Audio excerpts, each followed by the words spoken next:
Hello, it's Kim. I'm here with another live on Tuesday. Glad to be joining you. And what's going on? I'm in my fall sweater. I'm very fally. It's it's it's fall. It's autumnal. All right. So enjoying a good day here in Berkeley. I was sick over the. I have a weird cramp in my knee. That was weird. I had my legs crossed weird, and anyway, I'm old. Not really. No one older than me get offended. But you know those moments of aging where you're like, that didn't used to hurt to cross my legs wrong. Anyway, so yeah. Wow, that was a chaotic intro. Hello, I am Kim Howerton, and I am a health and wellness coach. And I talk about weight loss. I talk about health topics. I co-wrote a book with Ken Berry on blood labs. So kind of open wide range of things. And I myself have lost about 120-ish pounds, a little more, day to day. 124 on a good day, 122 other days.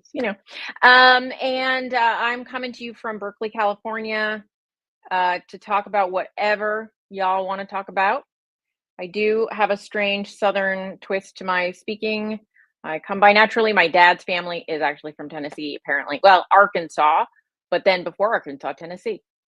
I don't mean to shade Arkansas, but the family, that's where they came from. My mom's side, New York. So weird. Weirdness abounds with my accent, whatever it may be at any given time. But y'all is a really useful word. And I think it should just be adopted as not only belonging to the southern states. So, I mean, I'm sure they want to keep it as their own, but it is useful. Anyway, so I went shopping this weekend and very excited. Had a really good time um, trying on clothes and then wearing a smaller size than I've ever worn. And then I turned sideways in the mirror and realize I have lost my booty. It is gone. Um, so yeah, I need to hit the gym a little harder on the glutes because apparently my body didn't get the memo that I only wanted to really lose my belly and keep the booty, but I kept more belly and lost more booty. So I have what I kind of think of as I'm like, oh, I'm getting the middle age thing where your butt is smaller that. No, let's not do that. So my 2025 goal is to change the ratios. So I'm very excitedly wearing like a 12, like a 10 or a 12, like a 12 very comfortably, but I can kind of depends on the brand, like a 10. And for someone who's 5'9", I'm pretty impressed with that because I'm also somebody who used to be a size like 24. So I'm like, woo! But I'm like, oh, where is the booty? And then being aware that the booty I thought I had was mostly just fat on the booty, not muscle, which so yes, I'm gonna have to do more squats and the like, more pelvic thrusts, the things. So I've been a little bit remiss in some of my pushing it at the gym this season, and I think that's showing up. I haven't actually lost that many pounds. It's just sort of settling in weird places. Like from so Dr. Berry and Nisha Berry did an event 2 years ago, October. It wasn't last October, it was the year before. So 2 years ago, October. And I only weigh 15 pounds less than I did then. So it's not like, oh my God, I lost a ton of weight. And it's more like, oh, I think just all the things coming together. Because I am definitely a middle-aged lady now, and I have to work on the not having the booty of one, apparently. So anyway, that's probably not that exciting to anybody else, but that is my news. So it's like you go up, you go down. You're like, oh my God, this size pants, I'm so excited about. And then you're like, oh, the profile. Anyway, so how are you guys? Do you have any questions? Do you want to know what's going on in the world other than my rear end, my derriere? I'm working on retaking a few pictures for some things that I needed pictures of, like some food pictures, because I'm always trying to, update those and keep them going. And the problem I have, right, is I'm trying to take a picture of food that I've just made. I'm just going to talk until somebody has a question. So if I'm trying to take a picture of food that I have made, but I have just expended like all of my creativity on making the food, and then it gets to be time to take the picture, and I'm like, I have run out. My creative juices are empty. Now I have to take a picture that looks good and not contrived, right? Not like, oh, that looks like you were trying to take a picture of a piece of food. Like, how you see some pictures of food and you're like, well, they were really trying on that one, right? And so you want it to look like effortless, but of course, lots of effort is required to take an effortless photo. So there you go. There you go. Anyway, so that was my challenge this afternoon. And then, of course, my boyfriend is not here, and my boyfriend is better at photos than I am. And so now I'm like, but now it's dark and the light's bad. And then he insists that it's okay, we can still and then every time we're like, oh no, we can't. You can't take it in bad light. I need to work the scheduling out. And I'm just complaining tonight because nobody's apparently this is my mode. I'm like, I'm just gonna set Kim on irritated for the day. So I have my desk paperweight, the kombucha squash, which has been living on my desk until I figure out what I'm doing with it, because I got it for a picture, because I needed a new picture of kombucha squash, because I didn't have a picture of the orange kombucha squash. I only had the green. And I thought, well, I should show in the book the orange one too. So I had to get it to take a picture. So that's what's going on. All right, what else is some people have asked me, so I'll just talk about some questions I've gotten recently. So some people have asked me, like, what have I done to lose this additional weight? So I guess I can talk about that. So I've done it over a year. It's been a year. So technically I've lost a little more than 15 pounds, because between that event and starting to lose weight, I gained a little bit of weight. Some of it intentionally, because I did a reverse diet. And so I gained about 8 pounds of that, and then about two. So I was like 10 pounds up. So I've actually lost, I guess, 25 pounds. But 10 of that was just getting back the regain. And that's happened over the year. So over 52 weeks. So it's been like averaging about a half pound a week, which is not a lot. Now, some weeks were 1 pound, some weeks were no pounds, some weeks were 2 pounds, right? So, but it's just the average. And so, what have I done? I've just been really diligently tracking, and I use a tracker called Macro Factor, which I like very much. It is a paid one, not a free one, but Chronometer also works. And I've just been, monitoring my progress and adjusting my macros as I go, so that I continue to see the progress I want to see. So I didn't go a month. Well, there was a 2 months in the middle I took off. I actually said I'm going to go to maintenance for 2 months. But other than those intentional 2 months of maintenance, over the year, I lost something every month. And so I just stayed persistent and consistent.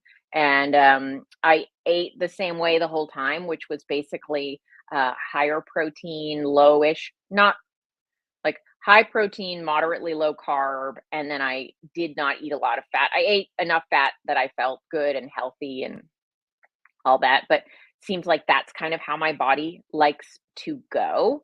And so that is different than it was when I started my keto journey, but kind of the same principles at play, trying to eat in a way that maximizes my satiety, makes me feel full, makes me feel a little bit more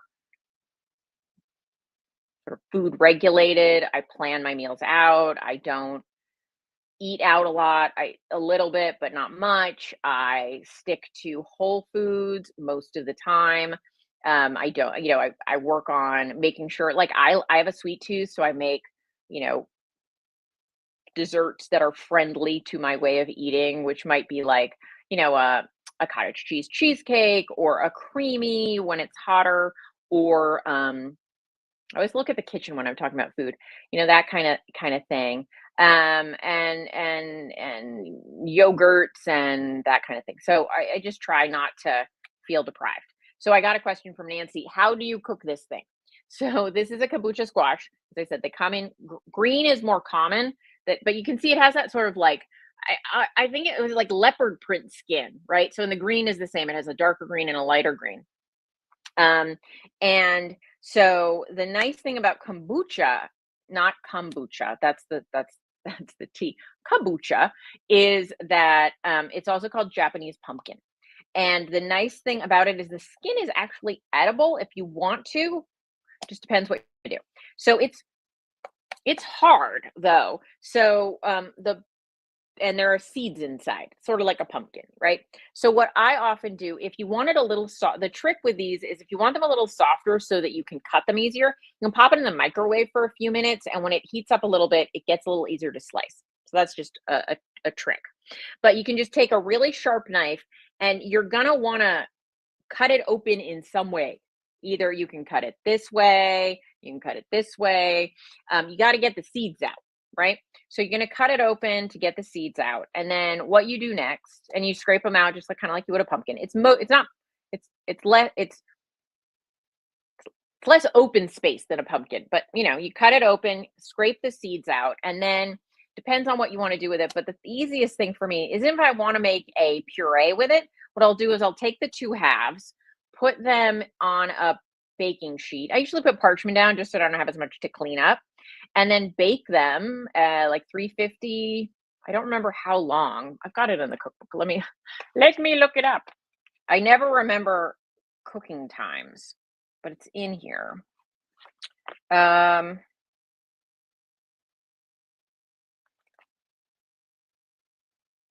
350 to 40 to 60 minutes. That's what I got. So then so you're just baking it until it's soft. And then you can scrape the innards out. Like if you're making a puree, you don't really want the skin. It's a little bit papery. Um, so that's one way. And then you just scrape the innards out. You don't have to actually, they're soft enough. You don't have to puree it. It is kind of a puree. It's like a sweet potato kind of texture. And then I put it in a bowl. I throw a little salt, pepper, and butter on it, and I've got a really delicious kind of puree. The other way to do it is you still cut it in half, get the seeds out, and then you slice it into wedges, and then you can just bake the wedges. Drizzle them with a little olive oil or avocado oil and a little salt, and then bake those maybe a little less long, maybe about a half an hour, 350. And then you've got these wedges, and when you do it that way, the skin is edible if you want to eat it. You don't have to, but it's so you could just serve it that way with the skin. And so those are the two ways I tend to cook um, the kombucha, and it's really sweet. So I just really like the flavor. Some it's hard to find like really reliable macros on it, but it's in the same sort of general carb count as pumpkin. So I always say this to people: if you've ever eaten at a Japanese restaurant and you've gotten like tempura, pumpkin tempura, you've had kombucha. That's the squash they use in that. Obviously, tempura not super keto, but I think all of us have a memory, or not. Most of us might have a memory of going to like Benihana and getting that, and I always liked it, and so that's kombucha. Magic Bean says, I'm loving my new Dutch oven. All the meat I cook in it comes out tender and delicious. That's awesome. That's awesome. It's good to like your thingies. And I'm glad you're enjoying your Dutch oven. Nancy says, thanks. I'm going to try to track one down and give it a try. They're pretty simple to deal with, I think. Sometimes sometimes they have like a little papery kind of thing on the skin. That doesn't taste good. So I usually scrape that off or remove it. If I bake it, I might leave it on if it's too hard to take off, but then I'll just kind of cut around it. So just so you know, they don't always have that, but sometimes, I don't know, it's probably based on where it's growing. It's not dirt. doesn't come off. It's part of the pumpkin. It's a little rough. So, but not this is it's not always there, but I found a few batches where there's there, and just don't worry, just don't. I don't think it's gonna hurt you, but it's a lot like the stem. It's almost like the stem traveled. So yeah. So that's yeah. If you want to find them, I'm for me here in California, I can find them pretty easily, but it's gonna vary based on where you live, maybe. But I find them at Safeway, especially the green ones. And so those are they're I feel like they've got both a nice texture and flavor. I feel like I'm a kombucha salesman a kombucha salesman these days. So that's what's that. All right. Well, any questions people have about holidays, about what's coming up? I can't believe it's can't believe it's November 12th already. I can't quite get my mouth working right. And just here getting things done, trying to be a good person in the world and get things done. And what else? I've been writing about health stuff for books and um, talking to people about where they're getting stuck in their weight loss, preparing to do a new Keto Unstuck course in January for people who are looking to, who've been keto, who've been, doing things for a while that maybe are saying, I'm not seeing the same sort of success that I used to see. And how do I change things up so I can feel a little more successful? And so that's kind of what I've been working on recently. Um, Definitely feeling a new level of maintenance in my life. Ah, thanks, David. He says the Keto Unstuck is a great program. Thank you. Working on maintenance, right? So I've maintained before, but I maintained at a weight where I was like, this is a good weight. I'm fine. But like part of me was like, but I think there's more. And that's totally reasonable to do, right? Practicing maintenance throughout your weight loss is really a good idea.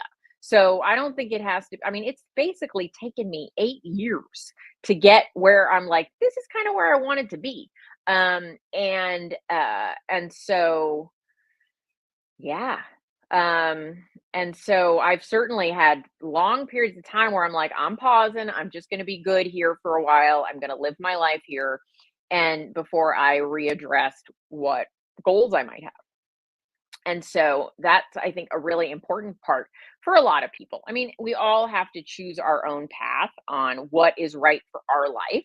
But I mean, I was 40 when I started my weight loss. And so and I'd been overweight since before I was 10 years old. So it was over three decades of being significantly overweight. And so, you know, it wasn't going to work for me and who I was, I think, if I lost 120 pounds in the first 2 years. Well, first of all, I was incapable of doing that. But, if I lost that like in the first 2 years, you know, I don't feel like I would have kind of deepened my understanding of weight loss in quite the same way. And so, but we all go our own journey. A lot of people might lose a bunch of weight. And then, like a lot of my clients, they come back, the weight can come back, right? And so, wanting to make sure that the weight that we lose remains lost. So, anyway, Magic Bean says, I'm very interested in your class. I'd love to have you again. Rita says, do you have any favorite holiday recipes that I make? Well, I always make turkey because I love turkey. And I hardly ever make turkey the rest of the year. So this time of year, I make it for Thanksgiving and I make it for Christmas. And so I have those. And we always starting about 2 years ago, we now always spatchcock the turkey because that works out so good. So I make usually spatchcock turkey. I like to make celeriac mash or celery root mash. That's my favorite. It's creamy, it's rich, it's delicious. So celery root mash, turkey. I make gravy. I make always cranberry, and I always put orange zest in my cranberry. That is the key. Somebody approached me in Tennessee when I was doing an event in Tennessee recently, and told me, "Gosh, they've been trying to get cranberry to taste like the cranberry." And I thought she was going to say some complicated recipe that was her favorite, but she's like, the cranberry. I'm like, oh, that was so simple. But that's the way it works, right? So I just add some orange zest and orange flavor to the cranberry, and it comes out really good. So orange cranberry, um, celeriac, turkey, those are kind of the main things that I like. And then I'll throw in something, maybe a green vegetable, kind of rotate like one other dish through there. One of the things I've sort of learned over my journey is, even if I make like a ton of different dishes, if I'm going to a party or I'm bringing something or I'm feeding a lot of people, I'll probably do that. But I'm like, well, I'll just make my favorites. I don't have to make stuffing and this and that and the other thing, when I'm like, but they're not my favorite favorites. And so I just stick to so I'll have my plate will have like cranberry, the mash, we'll have the turkey, and then maybe one other thing. So I'll like Brussels sprouts, or maybe I'll make green beans, or maybe I'll make what other veggies have I made? Oh, kombucha. I'll often make kombucha. So I'll have maybe like two like the two purees, but I'm okay with that. Um, and then for dessert, I'll have something fairly simple. Probably we'll make like maybe a cheesecake, or a parfait kind of thing, like with yogurt and some cranberry and some little crumbled nuts. And so that's kind of the way we'll probably do Thanksgiving. My boyfriend Eric he's not a low carber. He's an athlete, so he's very active and he does well on carbs. So what I'll usually do is, I'll do roasted potatoes in addition to the celeriac. So what I do is, actually, a spatchcock turkey kind of gets laid out, and I'll put it on top of a lot of roasted potatoes, so the fat from the turkey drips on the potatoes, and then he'll have the roasted potatoes and I'll have the celeriac, and he'll have a little celeriac too. So that's the only really special thing I make for him, is some roasted potatoes that goes with a meal. And so that's really simple. It doesn't really add any work. And in the past, I've done things like rolls and this and that and the other thing, and now I think I'm a little bit more of a simple girl.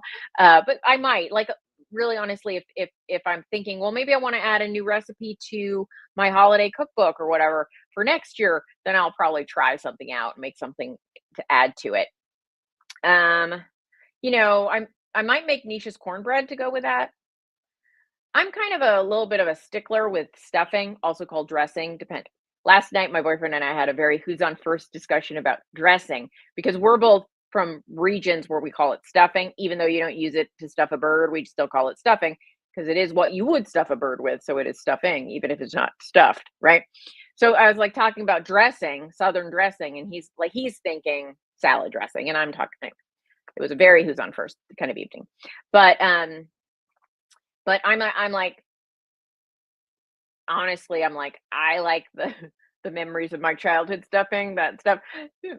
So I don't ever want to be disappointed with stuffing. And Nisha's is really good. So that if I make that, I'll make that. But most of the time I'm like, it's not even worth bothering, because it's just kind of a time suck on making something that sometimes I'm like, well, I like the celeriac better, so I'm gonna eat that. So that's, for me, it's like it really has to be worth it. And I'd like a big pile of celeriac more than I'd like a little of this and a little of that and a little of that. Yeah, most times. So that's kind of how I approach it. But we all have to do what we like. Some people, it's like all of the things. I want a little bit of all the things. And if that's what works for you and you have the time and patience to do so, bless you on that one. Thanks, Rita. What else did I got here? Let's see. Yeah. So that is kind of my holiday plan. Um, if you have never spatchcocked a turkey, it's really worth it. It was a little bit daunting the first time I did it, to be like, I enlisted Eric. I was like, Eric, I have to cut a backbone out of a turkey. What do we do here? Can you help me? And he just did it so fast, and I was like, oh, okay, I can do that. So then since then I've just done it myself, but it was daunting initially, but it's not that hard. Rita says, I've never had celeriac. Yeah, it's an ugly vegetable. It's a root vegetable, and when it grows, the little ball grows underground, and then it has shoots that look pretty much like celery, but most like with a lot of the celery leaves, and the stalks are a little less uh, rigid than the celery we eat, but they're very closely related. They're just cultivated a little bit differently, and so the root ball um, is what we eat. So and apparently, if you harvest the root and then you cut off the greens and you put it in a dark place, it'll last for like months and months. So it's a very hardy kind of a root vegetable. And then so when but it looks like this sort of dirty twine covered kind of ball of confusion. And so you cut off the rind, and then you're left with sort of a potato like thing. Um, and then you treat it like a potato. That's kind of what it is. And it sort of, in my book, it tastes like a cross between potato and celery, which I kind of like. I like the taste of celery. And so it works great in latkes. It works great in a mash. It's a lot less watery than cauliflower. It's a little more carbs than cauliflower, but a lot less carbs than a potato. So, like, a serving of cauliflower mash is going to be about 5 grams of carbs. A serving of celeriac mash is going to be like 9, and a serving of potatoes would be like 30. Right. So it's very much a lower carb vegetable, but it is, it's like a moderate level compared to, like, if you're like, how many times can I say like? If you're on a strict keto approach, it's going to push the boundaries if you're trying to have celeriac mash and the stuffing and the roll and the other thing, right? Like, it starts to add up. But that's kind of why sometimes I am like, but I love this the most, so I'm going to have that. And so that helps. But also, if somebody went to 25 carbs because it's a holiday, I don't know that they're getting their keto card taken away. Just saying.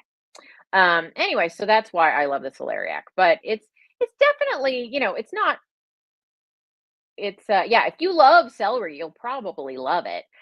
So sometimes people call it celeriac, sometimes people call it celery root. Same thing.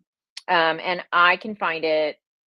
I have, unfortunately, I'm always like, why is it so hard for people to find things when I live like a block away from like a vegetable market, which is just full of vegetables and fruits. So I try, and I know that is a certain level of vegetable privilege that does not exist around the world, but I do know that other places do eat celery root. So you can maybe look for it or ask your grocer and see if they can get you some. But if you love celery, it's probably a worthy thing. And in the holiday cookbook, there are 2 recipes that use celery root. One is a latke or a potato pancake, and one is a mash. So both of those super easy celeriac things.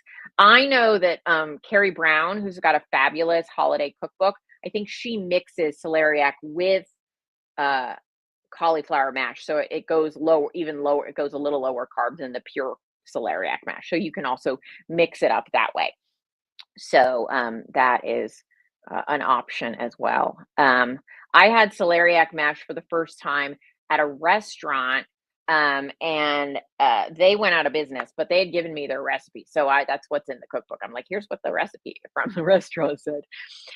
You can get the recipe, the cookbook, either on Amazon if you want a paper copy, Rita. Look up my name, and it's what is my cookbook called? Our Keto Holidays. And I did it with Nisha. So it's Nisha Salisbury, Kim Howerton. But if you put my name in there, it should come up. And you can do on Amazon, you can get a paperback or a hardback. The paperback has paper pages, which are not, the pictures don't look as pretty, but all the recipes are in there. Or you can get the hardback, and then the pictures are kind of glossy and pretty. And if you want a digital version instead, that's on my website, and you can go to the little bar at the top and look for the book. And you should be able to find the digital version there. But I'll put, what did I do to my knee? I'll put the link in the notes. Let me see. I can probably grab it. Hold on one sec. Somebody ask a question while I grab this link and I can put it in. I'm not a great marketer, clearly. I'm like, oh, right, I should probably have that ready. Okay, let me get that. Where is it? This is scintillating, I know. Let me see if I can find it. Anyway, oh, there it is. Okay. Okay, let me grab that. Share. And I will then put it.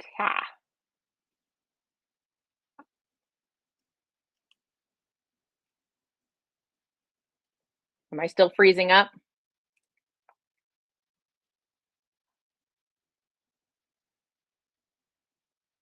Okay, so apparently I'm freezing up on Facebook, but not on YouTube. So it looks like it might be a Facebook issue. I don't know how to fix that. Yeah, I see Rita's seeing me on Facebook. So go to YouTube. Apparently YouTube is okay. Sorry.